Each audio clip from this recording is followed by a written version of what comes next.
폭우가 쏟아지는 밤이었습니다. 산속으로 향하는 좁은 도로 위 차 한 대가 빗속을 달리고 있었습니다. 와이퍼가 쉴 새 없이 움직였지만 앞이 제대로 보이지 않을 만큼 비는 거세게 내리고 있었습니다. 차 안에는 5명이 타고 있었습니다. 남편, 시어머니, 딸, 아들, 그리고 조수석 뒷자리에 조용히 앉아 창밖을 바라보는 엄마. 아무도 엄마에게 말을 걸지 않았습니다. 차는 이윽고 산속 깊숙이 자리한 펜션 앞에 멈췄습니다. 주변에는 불빛 하나 없었습니다. 나무들이 바람에 흔들리며 소름 돋는 소리를 냈고 빗소리만이 사방을 가득 채우고 있었습니다. 남편이 먼저 입을 열었습니다. 며칠만 여기 있어. 우리도 좀 편하게 살자. 엄마는 아무 말도 하지 않았습니다. 딸이 뒷좌석에서 휴대폰을 내려다보며 무심하게 말했습니다.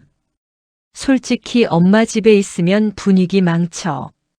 아들도 거들었습니다. 엄마는 맨날 우울한 얼굴이라 짜증나. 시어머니가 콧방귀를 뀌며 한마디 덧붙였습니다. 저런 여자는 집안에 애군만 불러. 엄마는 천천히 차 문을 열고 내렸습니다. 우산도 없었습니다. 빗속에 그대로 서 있었습니다. 남편은 트렁크에서 가방 하나를 꺼내 툭 던지듯 내려놓았습니다. 그리고 아무 말 없이 차에 올라탔습니다. 차가 천천히 멀어졌습니다. 빨간 미등이 빗속으로 사라졌습니다. 엄마는 그 자리에 그대로 서 있었습니다. 머리카락이 흠뻑 젖었습니다. 옷이 몸에 달라붙었습니다. 빗물이 볼을 타고 흘러내렸습니다. 그때였습니다. 엄마가 웃었습니다. 소리 없이 하지만 분명하게 웃었습니다. 지금껏 단 한 번도 본 적 없는 표정이었습니다. 슬픔도 분노도 체념도 아니었습니다. 오랫동안 기다리던 무언가가 드디어 시작되었다는 듯한 그런 얼굴이었습니다. 엄마는 젖은 가방을 집어들고 펜션 안으로 들어갔습니다. 불을 켜지 않았습니다. 어두운 방 안에서 가방을 열었습니다. 그리고 그 안에서 꺼낸 것은 낡은 노트북 하나였습니다. 엄마는 테이블 앞에 앉아 노트북을 펼쳤습니다. 화면의 빛이 엄마의 얼굴을 조용히 비췄습니다. 손가락이 키보드 위로 향했습니다. 그래. 이제 내 차례야. 엄마의 이름은 이수경이었습니다. 결혼한 지 20년이 지났습니다. 처음부터 이런 삶은 아니었습니다. 결혼 초 남편 박진수는 다정한 사람이었습니다. 출근길에 엄마의 손을 꼭 잡았고 퇴근 후에는 반드시 엄마가 좋아하는 귤을 사들고 왔습니다. 아이들이 태어났을 때도 남편은 옆에 있었습니다. 적어도 그때만큼은 엄마는 사랑받고 있다고 믿었습니다. 그런데 남편의 사업이 무너졌습니다. 남편이 30대 중반에 야심차게 시작한 건설 중개업이 시장 불황과 맞물려 순식간에 기울었습니다. 빚이 눈덩이처럼 불어났습니다. 남편은 매일 밤 술을 마시고 들어왔고 아침에는 방에서 나오지 않았습니다. 집안의 생계는 고스란히 엄마의 몫이 되었습니다. 엄마는 낮에는 마트 계산원으로 일했습니다. 밤에는 편의점 야간 아르바이트를 했습니다. 주말에는 인근 식당에서 설거지를 했습니다. 그렇게 벌인 돈으로 아이들 학원비를 냈고 시어머니 약값을 댔고 남편의 빚을 조금씩 갚아나갔습니다. 잠을 4시간 이상 자본 기억이 없었습니다. 손이 늘 텄고 발 뒤꿈치는 갈라져 있었습니다. 그래도 엄마는 아무 말도 하지 않았습니다. 가족이 살아야 한다고 생각했습니다. 자신이 버티면 된다고 믿었습니다. 그렇게 7년이 지났습니다. 그리고 남편의 사업이 다시 일어섰습니다. 이번에는 달랐습니다. 부동산 경기가 살아나면서 남편이 새로 시작한 소규모 건설사가 연달아 수주를 따냈습니다. 직원이 늘었고 사무실이 커졌고 남편의 명함이 바뀌었습니다. 차가 외제차로 바뀌었고 집이 넓어졌습니다. 그런데 남편의 태도도 바뀌었습니다. 처음에는 작은 것들이었습니다. 식탁에서 엄마의 말을 중간에 끊는 일이 잦아졌습니다. 엄마가 의견을 내면 당신이 뭘 알아라는 말이 돌아왔습니다. 손님이 오면 엄마를 소개하는 대신 부엌으로 들여보냈습니다. 그러다 어느 순간부터는 대놓고 말했습니다. 당신은 돈도 못 버잖아. 시어머니는 거기에 기름을 부었습니다. 며느리를 대하는 태도가 손님을 대하는 것에서 한여를 부리는 것으로 바뀌었습니다. 새벽부터 엄마를 불러 청소를 시켰고 반찬이 입맛에 맞지 않으면 그릇을 밀어버렸습니다. 집안의 크고 작은 불만을 모두 엄마에게 쏟아냈습니다. 아이들도 달라졌습니다.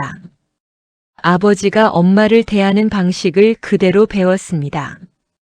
딸 박지현은 친구들 앞에서 엄마를 무시하는 것을 아무렇지 않게 여겼습니다. 아들 박준혁은 자기 방 청소조차 엄마에게 떠넘기면서 엄마 할 일이잖아라고 말했습니다. 엄마는 점점 가족의 식탁에서 사라졌습니다. 밥을 차려놓고 자신은 부엌 구석에서 혼자 먹었습니다. 처음에는 가족이 먼저 먹고 나면 남은 것을 먹었습니다. 나중에는 남은 것도 없을 때가 많았습니다. 그래도 아무도 묻지 않았습니다. 엄마의 생일이 지나갔습니다. 아무도 몰랐습니다. 아니, 알면서도 아무도 신경 쓰지 않았습니다. 가족 사진을 찍는 날이면 엄마는 항상 카메라 뒤에 있었습니다. 셔터를 누르는 사람은 언제나 엄마였습니다. 완성된 사진 속에 엄마는 없었습니다. 거실 액자에 걸린 가족 사진에도 남편 회사 명함 뒤에 인쇄된 가족 사진에도 엄마의 얼굴은 없었습니다. 그리고 결정적인 날이 찾아왔습니다. 딸의 16번째 생일 파티였습니다. 집 안가득 친구들이 몰려왔습니다. 엄마는 아침부터 음식을 준비했습니다. 케이크를 직접 만들었습니다. 풍선을 달았습니다. 아이들이 좋아할 만한 간식을 하나하나 정성껏 골랐습니다. 파티가 한창일 때 딸의 친구 하나가 부엌에서 음식을 나르는 엄마를 보며 물었습니다. 저 아줌마는 누구야? 딸은 잠깐 엄마 쪽을 흘깃 쳐다봤습니다. 그리고 아무렇지 않게 대답했습니다. 우리 집 가정부예요. 웃음소리가 터져 나왔습니다. 엄마는 문 밖에서 그 말을 들었습니다. 손에 들고 있던 쟁반이 흔들렸습니다. 하지만 엄마는 쟁반을 놓지 않았습니다. 표정 하나 바꾸지 않았습니다. 그저 조용히 부엌으로 돌아갔습니다. 그날 밤 엄마는 처음으로 일기를 쓰기 시작했습니다. 그날 이후 엄마는 달라졌습니다. 겉으로는 아무것도 변하지 않았습니다. 여전히 새벽에 일어나 밥을 지었습니다. 여전히 시어머니의 잔소리를 고개를 숙인 채 들었습니다. 여전히 남편의 말에 네, 알겠어요 라고 대답했습니다. 아이들의 빨래를 개고 청소기를 돌리고 장을 보고 반찬을 만들었습니다. 아무것도 바뀐 것이 없어 보였습니다. 하지만 엄마의 눈이 달라져 있었습니다. 엄마는 그날부터 모든 것을 기록하기 시작했습니다. 처음에는 작은 수첩이었습니다. 날짜와 시간 그리고 그날 있었던 일을 짧게 적었습니다. 누가 무슨 말을 했는지, 어떤 일이 있었는지, 그 자리에 누가 있었는지. 수첩은 점점 빽빽해졌습니다. 한 권이 다 차면 새 수첩을 꺼냈습니다. 엄마는 그 수첩들을 김치 냉장고 맨 아래 칸 아무도 열지 않는 공간에 차곡차곡 쌓아두었습니다. 그리고 엄마는 조금씩 더 대담해졌습니다. 남편의 서재에는 항상 자물쇠가 채워져 있었습니다. 남편은 회사 서류가 있으니 절대 들어오지 말라고 했습니다. 엄마는 그 말을 20년 동안 군말 없이 따랐습니다. 하지만 어느 날 청소를 하던 중 남편의 바지 주머니에서 열쇠가 나왔습니다. 엄마는 잠시 그것을 바라보았습니다. 그리고 조용히 서재 문을 열었습니다. 서재 안에는 서류들이 가득했습니다. 엄마는 회계를 몰랐습니다. 세무를 몰랐습니다. 하지만 숫자가 이상하다는 것은 알았습니다. 법인 통장과 개인 통장이 뒤섞인 서류들, 이름 모를 계좌로 빠져나간 거액의 이체 내역들, 세금 계산서와 실제 거래 금액이 맞지 않는 장부들. 엄마는 그것들을 하나하나 사진으로 찍었습니다. 남편이 사준 적 없는 엄마가 아르바이트를 해서 직접 산 오래된 스마트폰으로. 다음은 시어머니의 방이었습니다. 시어머니는 매달 어딘가에서 돈이 들어온다고 했지만 그 출처를 가족 중 아무도 몰랐습니다. 엄마는 시어머니가 병원에 간 날을 골랐습니다. 방 안 서랍을 조심스럽게 열었습니다. 그 안에는 여러 개의 통장이 있었습니다. 이름도 은행도 제각각이었습니다. 엄마는 통장 표지와 마지막 거래 내역 페이지를 하나씩 찍었습니다. 서랍을 닫고 방에서 나왔습니다. 복도에서 마주친 아들이 물었습니다. 거기서 뭐해? 엄마는 손에 들고 있던 걸레를 들어 보이며 말했습니다. 할머니 방 먼지 닦았어. 아들은 관심 없다는 듯 지나쳤습니다. 아들의 차에는 블랙박스가 달려 있었습니다. 아들 박준혁은 2년 전 음주운전으로 접촉사고를 낸 적이 있었습니다. 피해자와 합의를 봤다고 했지만 그 과정에서 남편이 돈을 써 사건을 덮었다는 말이 집안에 돌았습니다. 엄마는 아들의 차 키를 빌린다는 핑계로 블랙박스 메모리 카드를 꺼내 복사했습니다. 그리고 아무 일도 없었던 것처럼 돌려놓았습니다. 딸의 휴대폰은 기회를 기다려야 했습니다. 딸 박지현은 학교에서 무리의 중심에 있는 아이였습니다. 하지만 엄마는 오래전부터 딸의 단체 채팅방에서 이상한 낌새를 눈치채고 있었습니다. 딸이 샤워하러 간 사이 엄마는 테이블 위에 놓인 휴대폰을 들었습니다. 비밀번호는 딸의 생일이었습니다. 엄마만 아는 사실이었습니다. 채팅방을 열자 스크롤이 끝도 없이 이어졌습니다. 엄마는 손가락을 멈추지 않았습니다. 필요한 화면들을 캡처했습니다. 학교 친구를 집단으로 따돌리는 내용들이었습니다. 가해자의 이름이 선명하게 찍혀 있었습니다. 딸의 이름도 그 안에 있었습니다. 엄마는 휴대폰을 원래 자리에 놓았습니다. 이 모든 과정에서 엄마는 단 한 번도 서두르지 않았습니다. 흥분하지 않았습니다. 실수하지 않았습니다. 가족들의 눈에 엄마는 여전히 집안일이나 하는 무해한 사람이었습니다. 남편은 어느 날 엄마에게 말했습니다. 회사 세금 문제가 좀 복잡해. 당신은 이런 거 몰라도 돼. 엄마는 고개를 끄덕였습니다. 네, 알겠어요. 엄마의 속마음은 달랐습니다. 응. 모르는 척 해줄게. 시청자의 눈에 엄마는 완전히 당하는 사람처럼 보였습니다. 가족에게 치이고 무시당하고 소외된 불쌍한 여자. 하지만 카메라가 엄마의 눈을 클로즈업할 때마다 그 안에는 전혀 다른 무언가가 있었습니다. 차갑고 명료하고 흔들리지 않는 눈빛. 엄마는 이미 가족 중 가장 무서운 사람이 되어가고 있었습니다. 아무도 그것을 몰랐습니다. 봄이 지나고 여름이 왔습니다. 가족들은 겉으로는 아무 일 없이 살아가고 있었습니다. 남편의 회사는 계속 커졌고 딸은 대입을 준비했고 아들은 취업 준비를 핑계로 집에서 빈둥거렸습니다. 시어머니는 여전히 엄마를 부려먹었고 엄마는 여전히 그 모든 것을 묵묵히 감당했습니다. 그러던 어느 날 저녁 남편이 거실에 가족을 불러 모았습니다. 평소와 다른 분위기였습니다.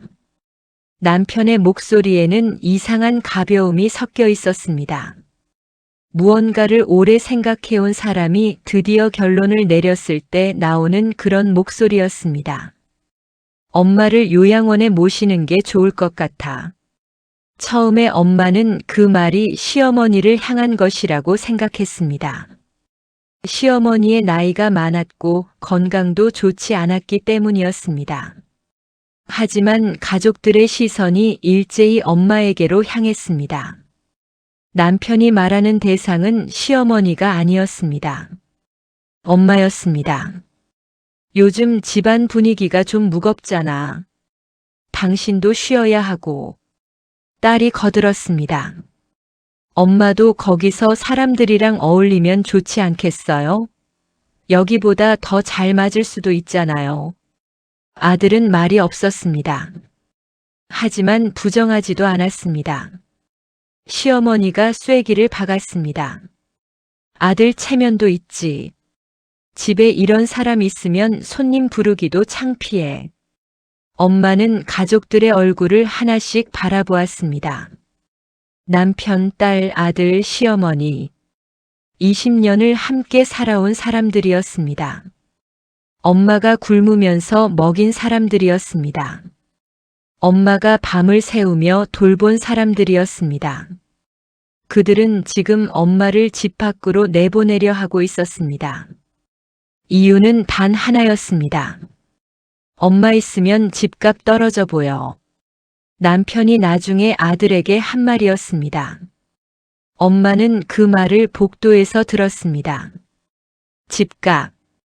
20년의 세월이 집값으로 환산되는 순간이었습니다. 하지만 거기서 끝이 아니었습니다. 며칠 뒤 엄마는 남편의 서재에서 낯선 서류를 발견했습니다. 부동산 매매 계약서였습니다. 팔려는 집의 주소를 확인한 순간 엄마의 손이 멈췄습니다. 그 주소는 엄마가 태어나고 자란 집이었습니다. 엄마의 친정 어머니가 평생 살다 돌아가시면서 유일하게 남겨준 집. 낡고 작은 집이었지만 엄마에게는 세상에서 하나뿐인 것이었습니다. 그 집 마루에 앉아 친정 어머니와 마지막 이야기를 나눴습니다. 그 집 마당의 감나무 아래서 혼자 울었던 날들이 있었습니다. 친정 어머니가 돌아가신 뒤 그 집만은 팔지 않겠다고 마음속으로 수백 번 다짐했습니다. 남편은 그 집을 엄마 몰래 팔려 하고 있었습니다. 등기부를 확인했더니 이미 매수인과 가계약이 진행된 상태였습니다. 엄마 명의의 집이었지만 남편은 오래전에 엄마에게 받아둔 위임장을 이용했습니다. 집을 수리한다며 받아둔 위임장이었습니다. 그날 저녁 엄마는 남편 앞에 섰습니다. 그 집만은 안 돼요. 목소리가 떨렸습니다. 20년 만에 처음으로 남편에게 정면으로 맞선 순간이었습니다. 남편은 잠시 엄마를 바라보더니 피식 웃었습니다. 당신이 뭘 할 수 있는데? 엄마가 다시 입을 열려던 순간이었습니다. 남편의 손이 올라왔습니다. 소리가 났습니다. 엄마의 얼굴이 옆으로 돌아갔습니다. 거실이 조용해졌습니다. 아들이 방문 뒤에서 그 장면을 보고 있었습니다. 하지만 나오지 않았습니다. 딸은 이어폰을 끼고 자기 방에 있었습니다. 시어머니는 못 본 척 부엌으로 들어갔습니다. 엄마는 뺨을 감싸 쥐지 않았습니다. 고개를 떨구지도 않았습니다. 그저 남편을 똑바로 바라보았습니다. 그 눈빛에는 눈물도 분노도 없었습니다. 오직 하나의 감정만이 담겨 있었습니다. 확인. 엄마가 오랫동안 기다려온 것이 지금 눈앞에 있었습니다. 선을 넘은 것은 남편이었습니다. 돌이킬 수 없는 선을. 그날 밤이었습니다. 남편이 가족을 차에 태웠습니다. 엄마에게는 가방 하나만 챙기라고 했습니다. 어디 가느냐고 물었더니 남편은 대답하지 않았습니다. 차는 산속으로 향했습니다. 빗소리가 점점 거세졌습니다. 그리고 엄마는 펜션 앞에 혼자 남겨졌습니다. 펜션 안은 조용했습니다. 빗소리만이 창문을 두드렸습니다. 엄마는 불을 켜지 않은 채 테이블 앞에 앉아 있었습니다. 노트북 화면만이 방안을 희미하게 밝히고 있었습니다. 엄마의 손가락은 떨리지 않았습니다. 눈은 화면을 또렷하게 바라보고 있었습니다. 엄마는 이미 오래전부터 준비해 두었습니다. 노트북 안에는 수십 개의 폴더가 정리되어 있었습니다. 날짜별로, 대상별로, 종류별로 나뉘어진 파일들이었습니다. 사진, 영상, 녹음 파일, 스캔한 서류들. 엄마가 지난 몇 년 동안 단 한 번도 서두르지 않으면서 차곡차곡 모아온 것들이었습니다. 그리고 이미 예약 발송으로 설정해둔 이메일들이 있었습니다. 엄마는 마우스를 움직였습니다. 발송 예약 시간을 확인했습니다. 자정이었습니다. 지금으로부터 2시간 뒤. 엄마는 노트북을 덮지 않았습니다. 그 자리에 앉아 빗소리를 들으며 기다렸습니다. 시계가 12시를 가리키는 순간 엄마는 눈을 감았습니다. 그리고 천천히 다시 떴습니다. 발송 완료. 이메일들이 동시에 세상으로 나갔습니다. 수신인은 여러 곳이었습니다. 국세청 탈세 제보 창구, 관할 경찰서 민원 접수 이메일, 딸이 다니는 고등학교 교무부장 앞으로 남편 회사의 주요 거래처 5곳, 그리고 2곳의 언론사 제보 메일이었습니다. 메일마다 제목이 달랐습니다. 국세청으로 보낸 메일의 제목은 5호건설 대표 탈세 증거였습니다.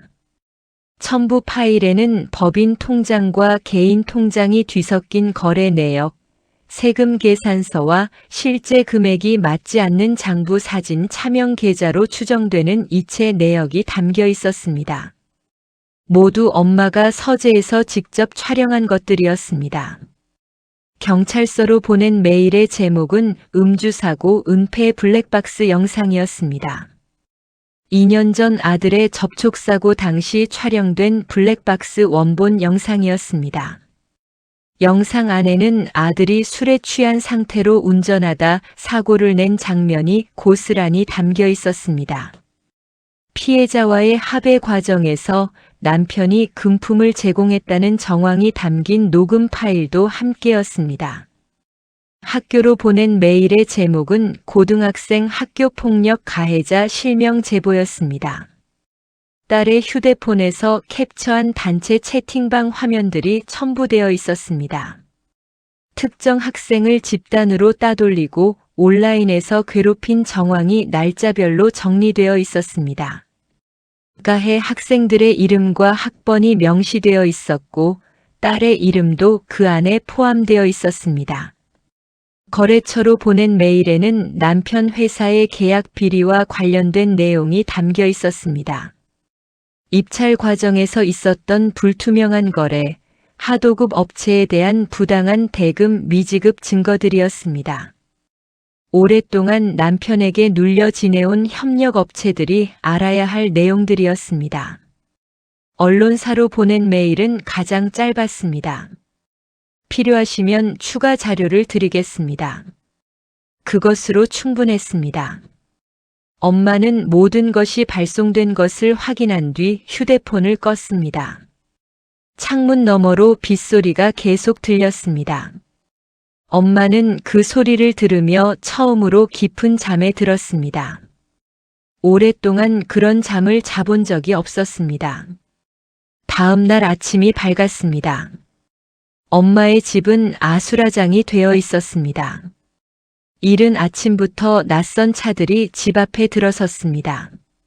정장을 입은 남자들이 서류를 들고 현관문을 두드렸습니다.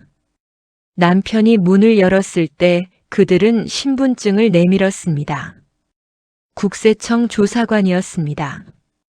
오호건설 관련 세무조사 건으로 나왔습니다. 남편의 얼굴이 하얗게 질렸습니다.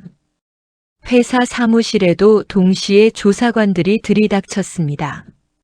직원들이 당황한 채 서로 얼굴을 마주 보았습니다.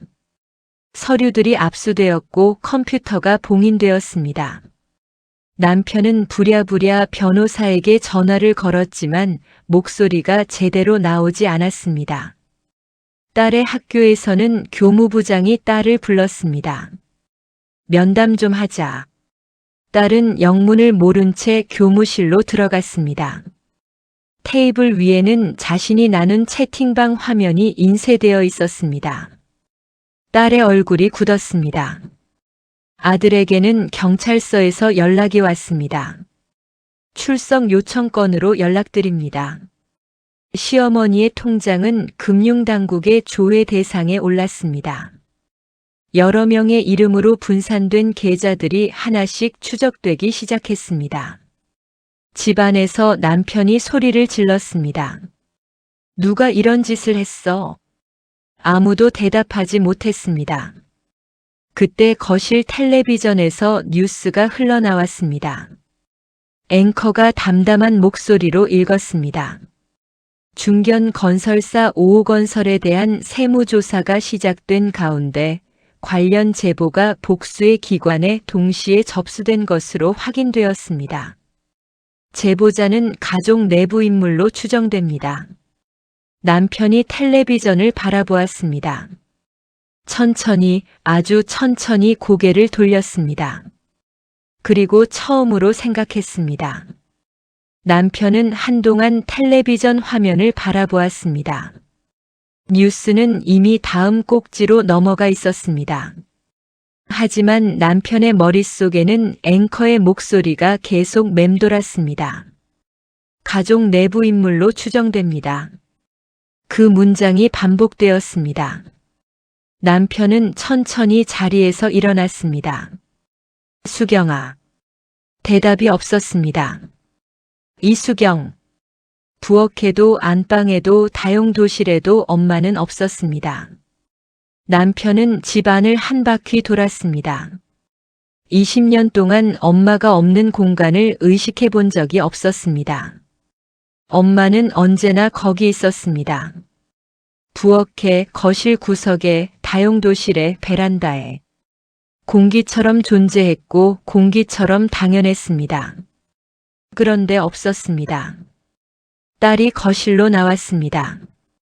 학교에서 일찍 돌아온 것이었습니다. 얼굴이 부어 있었습니다. 울었던 것이 분명했습니다.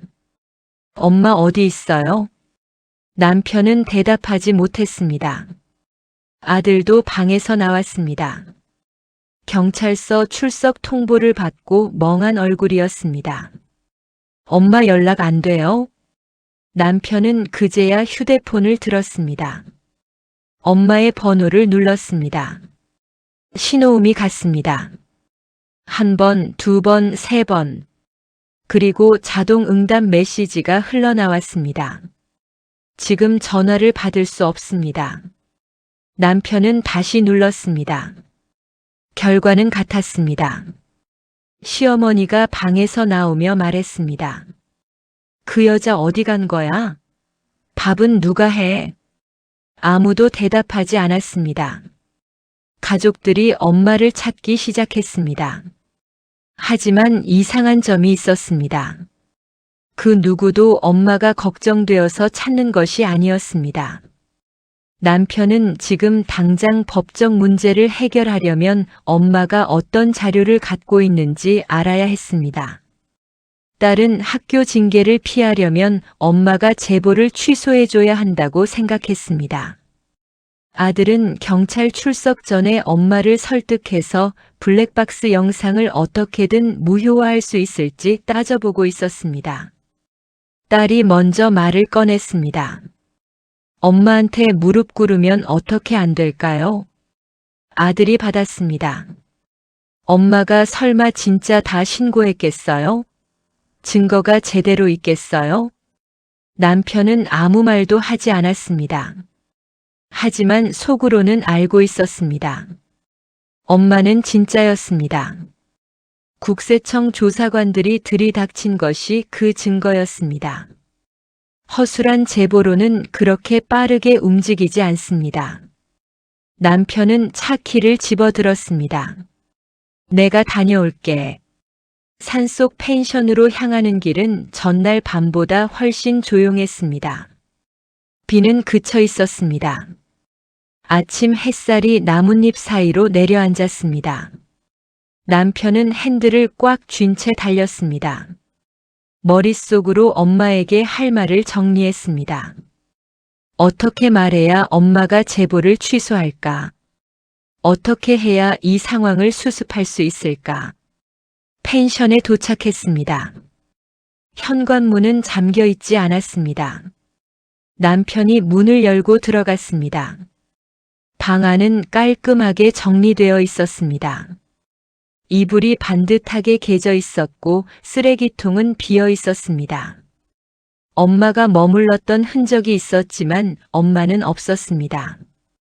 테이블 위에 무언가가 놓여 있었습니다. USB 하나였습니다.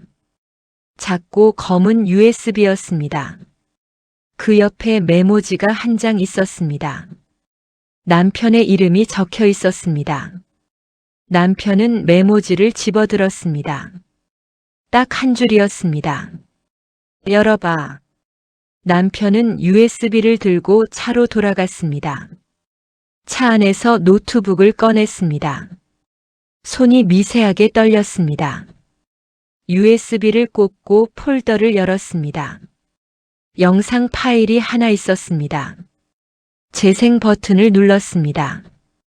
화면이 켜졌습니다. 화질이 좋지 않았습니다. 하지만 내용은 선명했습니다. 첫 번째 영상은 남편의 서재였습니다. 남편이 휴대폰으로 통화하는 장면이었습니다. 상대방의 이름은 화면에 나오지 않았지만 대화 내용만으로도 충분했습니다. 남편의 목소리가 또렷하게 들렸습니다. 저번처럼 그 계좌로 보내. 세금 신고는 하지 마.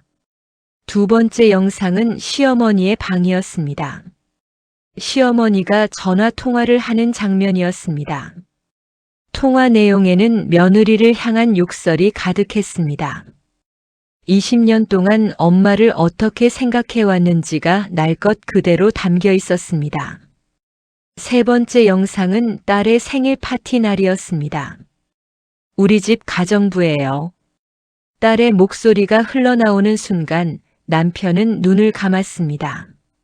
네 번째 영상은 아들이 술에 취해 운전하는 장면이었습니다. 다섯 번째 영상은 남편이 엄마의 뺨을 때리는 장면이었습니다. 어디에 설치된 카메라인지 알 수 없었습니다. 하지만 각도가 정확했습니다. 소리도 담겨 있었습니다. 엄마의 얼굴이 옆으로 돌아가는 장면이 느리게 재생되었습니다. 그리고 마지막 영상이 시작되었습니다. 엄마였습니다. 카메라를 정면으로 바라보고 있었습니다. 배경은 이 펜션 방 안이었습니다. 엄마는 화장을 하지 않았습니다. 머리도 단정하게 묶지 않았습니다. 그냥 엄마 그대로였습니다. 엄마가 입을 열었습니다. 나는 당신들 가족이 되고 싶었어. 그런데 당신들은 날 사람으로도 안 봤지. 목소리는 떨리지 않았습니다. 이걸로 끝이야. 영상이 멈췄습니다. 남편은 한참 동안 꺼진 화면을 바라보았습니다. 차 안이 고요했습니다. 바깥에서 새소리가 들렸습니다. 남편의 눈가에 무언가가 맺혔습니다. 하지만 그것이 후회인지 두려움인지 아니면 다른 무언가인지는 알 수 없었습니다. 엄마는 이미 없었습니다. 엄마는 사라지지 않았습니다. 펜션을 나온 엄마는 버스를 탔습니다. 시내로 향하는 첫 번째 버스였습니다. 이른 아침이라 버스 안에는 사람이 많지 않았습니다. 엄마는 창가 자리에 앉아 바깥을 바라보았습니다. 산을 벗어나자 도시의 풍경이 펼쳐졌습니다. 빌딩들이 보였고 사람들이 보였고 익숙한 거리가 보였습니다. 엄마는 종점에서 내리지 않았습니다. 남편 회사 건물 앞 정류장에서 내렸습니다. 건물 맞은편에는 작은 카페가 있었습니다. 유리창이 넓어서 길 건너편이 한눈에 내려다 보이는 자리였습니다. 엄마는 그 카페 안쪽 창가 자리에 앉았습니다. 아메리카노 한 잔을 시켰습니다. 그리고 조용히 창밖을 바라보기 시작했습니다. 오전 10시가 조금 넘었을 때였습니다. 남편 회사 건물 앞으로 낯선 차들이 들어서기 시작했습니다. 정장을 입은 사람들이 내렸습니다. 서류 가방을 든 사람들이었습니다. 건물 안으로 들어가더니 한동안 나오지 않았습니다. 잠시 후 직원들이 하나둘 건물 밖으로 나왔습니다. 당황한 얼굴들이었습니다. 누군가는 휴대폰을 붙들고 통화를 했고 누군가는 담배를 피우며 서 있었습니다. 엄마는 커피를 한 모금 마셨습니다. 그리고 그 모든 장면을 지켜보았습니다. 점심이 지나자 뉴스 카메라가 나타났습니다. 기자들이 건물 앞에 자리를 잡았습니다. 남편 회사의 이름이 적힌 간판이 카메라에 담겼습니다. 엄마는 카페 안에서 그 장면을 바라보았습니다. 표정이 없었습니다. 슬프지도 통쾌하지도 않은 얼굴이었습니다. 그저 오래전부터 알고 있던 일이 예정대로 흘러가는 것을 확인하는 사람의 얼굴이었습니다. 엄마는 그날 이후로도 매일 그 카페에 나왔습니다. 자리는 항상 같았습니다. 창가 안쪽 건물이 정면으로 보이는 자리. 카페 직원들은 엄마를 알아보기 시작했습니다. 매일 같은 시간에 오는 단골이었습니다. 아메리카노 한 잔, 가끔은 토스트 하나. 오래 앉아 있었지만 자리를 탐내는 눈치는 주지 않았습니다. 조용하고 단정하고 아무에게도 폐를 끼치지 않는 손님이었습니다. 엄마가 카페에서 보내는 시간 동안 가족들은 엄마를 찾아다니고 있었습니다. 남편은 엄마의 지인들에게 연락했습니다. 하지만 엄마의 지인이 거의 없다는 사실을 그제야 깨달았습니다. 20년 동안 엄마가 친구를 만나러 나간 적이 거의 없었습니다. 명절에도 생일에도 엄마는 항상 집 안에 있었습니다. 남편이 연락할 수 있는 사람은 엄마의 오래된 친구 한 명뿐이었습니다. 그 친구는 짧게 대답했습니다. 저도 몰라요. 근데 잘 지낼 거예요. 딸은 엄마의 SNS를 뒤졌습니다. 하지만 엄마에게는 SNS 계정이 없었습니다. 아들은 엄마가 자주 가던 곳을 떠올려 보려 했지만 엄마가 어디를 좋아하는지 단 한 번도 생각해 본 적이 없었습니다. 가족들은 결국 경찰에 실종 신고를 넣으려 했습니다. 하지만 담당 경찰관이 물었습니다. 가출 이유가 있을 것 같으신가요? 남편은 대답하지 못했습니다. 신고는 접수되지 않았습니다. 그러던 어느 날이었습니다. 아들이 남편 회사 건물 앞 상황을 확인하러 갔다가 우연히 그 카페에 들어갔습니다. 커피를 기다리는 동안 무심코 카페 안을 둘러보았습니다. 그리고 시선이 멈췄습니다. 창가 자리에 누군가 앉아 있었습니다. 뒷모습이었습니다. 단정하게 묶은 머리, 낡은 회색 카디건. 아들은 눈을 가늘게 떴습니다. 확신이 서지 않았습니다. 조심스럽게 걸음을 옮겼습니다. 그 순간 카페 천장에 달린 CCTV 화면이 카운터 모니터에 비쳤습니다. 아들은 그 화면을 보았습니다. 화면 속 창가 자리에 사람이 고개를 살짝 돌렸습니다. 엄마였습니다. 그런데 엄마는 길 건너편 남편 회사 건물을 바라보며 웃고 있었습니다. 소리 없이 하지만 분명하게. 펜션 앞 빗속에서 혼자 남겨졌을 때와 똑같은 그 웃음이었습니다. 아들은 그 자리에 굳어버렸습니다. 커피가 나왔습니다. 직원이 불렀습니다. 아들은 기계적으로 커피를 받아들고 카페를 나왔습니다. 밖에서 남편에게 전화를 걸었습니다. 아버지, 엄마 찾았어요. 어디야? 아들은 잠시 말을 멈췄습니다. 회사 앞 카페요. 거기서 매일 지켜보고 있었던 것 같아요. 전화기 넘어가 조용해졌습니다. 남편은 한참 뒤에야 입을 열었습니다. 뭐 하고 있어? 웃고 있었어요. 다시 침묵이 흘렀습니다.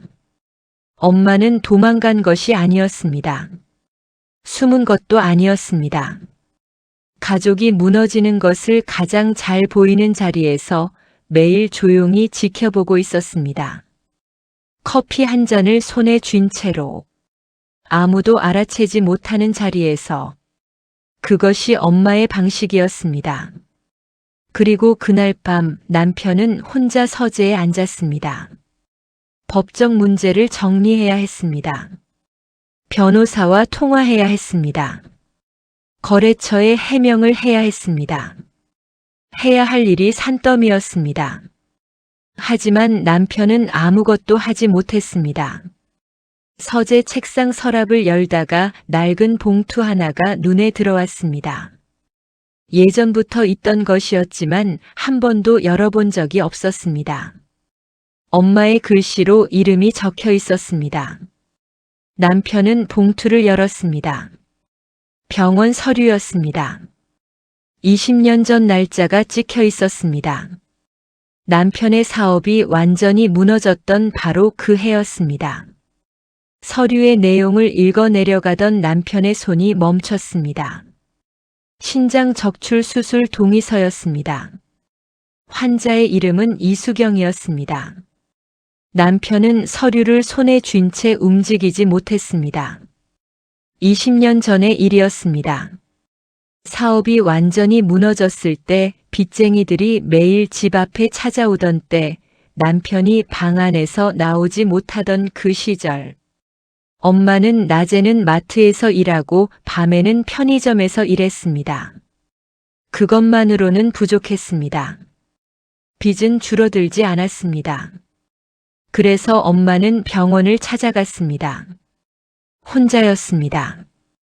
남편에게 말하지 않았습니다. 누구에게도 말하지 않았습니다. 검사를 받고 서류에 서명을 하고 수술대에 올랐습니다. 신장 하나를 팔았습니다. 그렇게 마련한 돈으로 남편의 빚 일부를 갚았습니다. 퇴원한 날도 엄마는 집에 돌아와 밥을 했습니다. 아무 일도 없었던 것처럼. 남편은 그 사실을 몰랐습니다. 20년 동안 단 한 번도 몰랐습니다.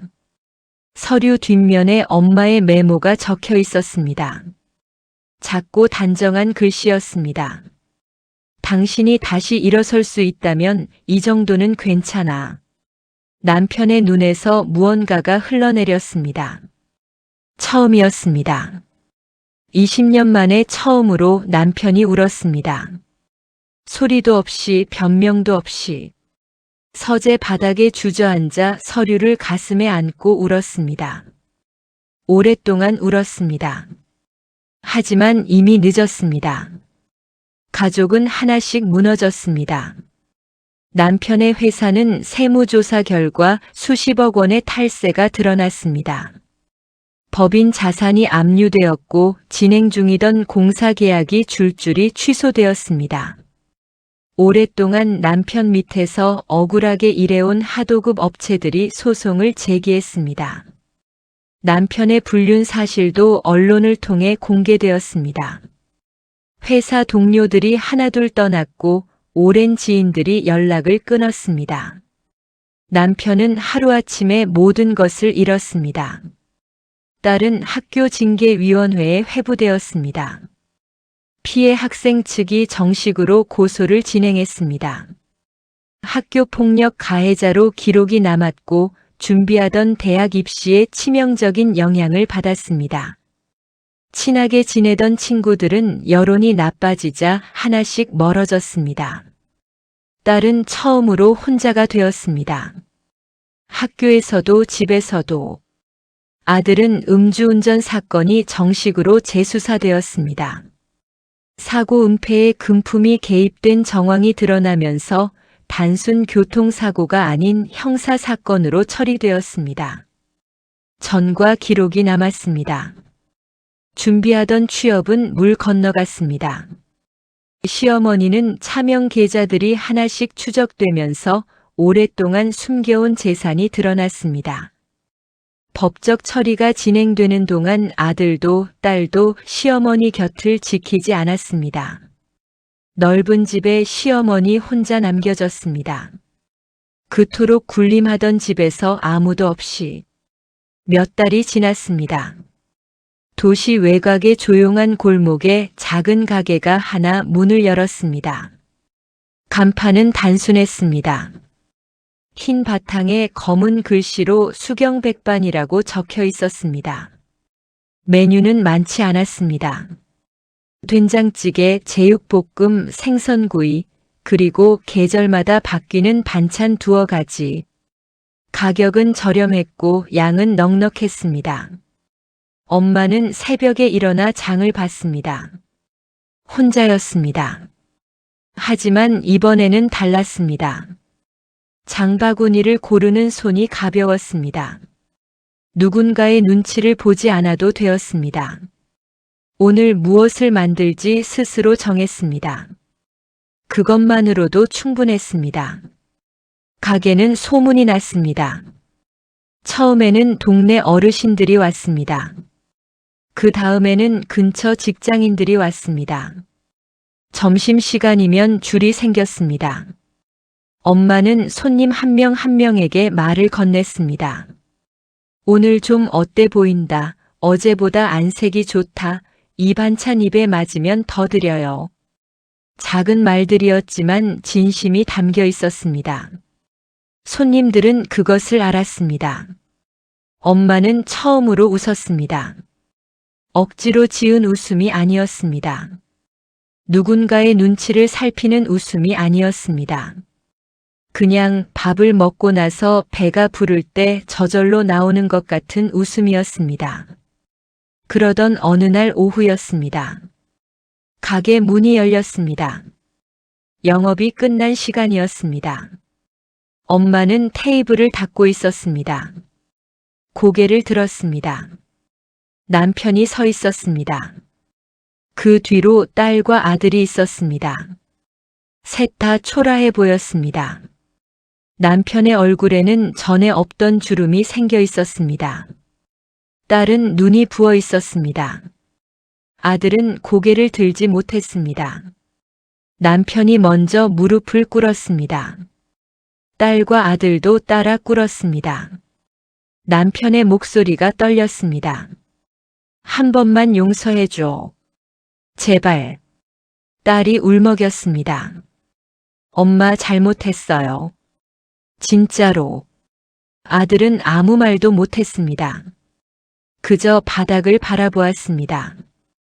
엄마는 손에 들고 있던 행주를 내려놓았습니다.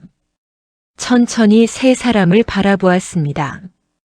남편의 얼굴을, 딸의 얼굴을, 아들의 얼굴을. 오래 바라보았습니다. 그리고 입을 열었습니다. 목소리는 조용했습니다. 떨리지 않았습니다. 당신들이 버린 건 엄마가 아니라 당신들 인생이었어. 그것이 전부였습니다. 엄마는 돌아섰습니다. 가게 안쪽으로 걸어 들어갔습니다. 그리고 문을 닫았습니다.